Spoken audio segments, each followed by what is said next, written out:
Okey, selamat sejahtera kepada semua pelajar. Hari ini kita akan belajar bab yang pertama iaitu biodiversity. Subtopik 1.1 kepelbagaian organisma. Okey, yang pertama kita kena tahu apakah yang dimaksudkan dengan biodiversity. Biodiversity itu ialah apa? Biodiversity ialah kepelbagaian organisma sama ada mikroorganisma, haiwan atau tumbuhan. Biodiversity wujud akibat kepelbagaian habitat dan cuaca. Biodiversity wujud akibat kepelbagaian habitat dan cuaca. Organisma yang berbeza mempunyai ciri-ciri yang berbeza untuk menyesuaikan diri dan bermandi di habitat masing-masing. Okey, kamu tengok gambar dekat bawah. Kepelbagaian organisma yang tinggal di habitat berbeza.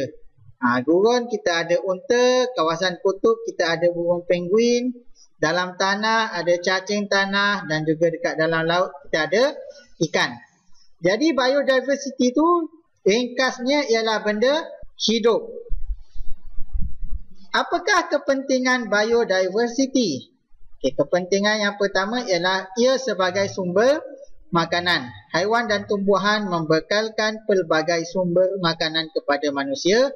Yang kedua, untuk keseimbangan alam, kita nutrien, pendebungaan dan interaksi antara organisma mewujudkan keseimbangan alam.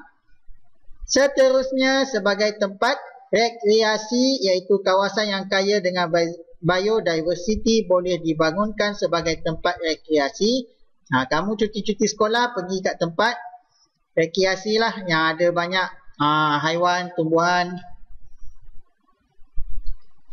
Seterusnya ialah perubatan. Tumbuhan herba digunakan secara meluas dalam membuat ubat-ubatan dan kosmetik.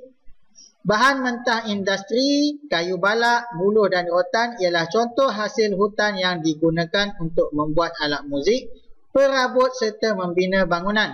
Seterusnya ialah pendidikan. Manusia mengembangkan ilmu pengetahuan dan mencipta teknologi terkini melalui penyelidikan saintifik terhadap mikroorganisma, haiwan dan juga tumbuhan. Jadi penting tak biodiversity ni? Biodiversity ni pentinglah supaya kita boleh ada sumber makanan, sumber perubatan yang kita belajar tadi tu. Okey, jadi macam mana kita nak memelihara dan memelihara biodiversity ni?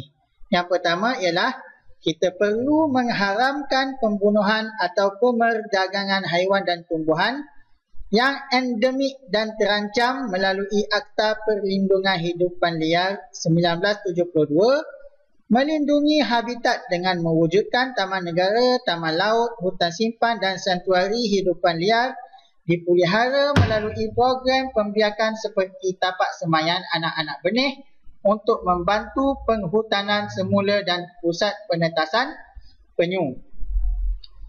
Okey, setakat ni ada soalan tak untuk bab 1.1? Okey, kalau tak ada soalan, kamu tengok latihan formatif 1.1. Soalan ini ada dekat dalam buku teks. Soalan pertama dia tanya balik, apakah maksud biodiversity? Soalan kedua, bagaimanakah biodiversity dapat menjana ekonomi?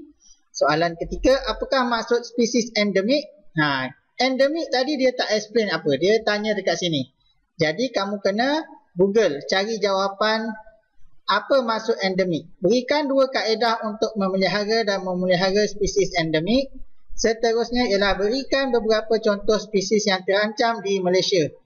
Okey, kamu belum dapat buku kan? Jadi soalan ni jangan jawab dulu. Nanti saya akan sediakan Google Form untuk kamu jawab secara online lah. Okey, itu saja untuk bab 1.1.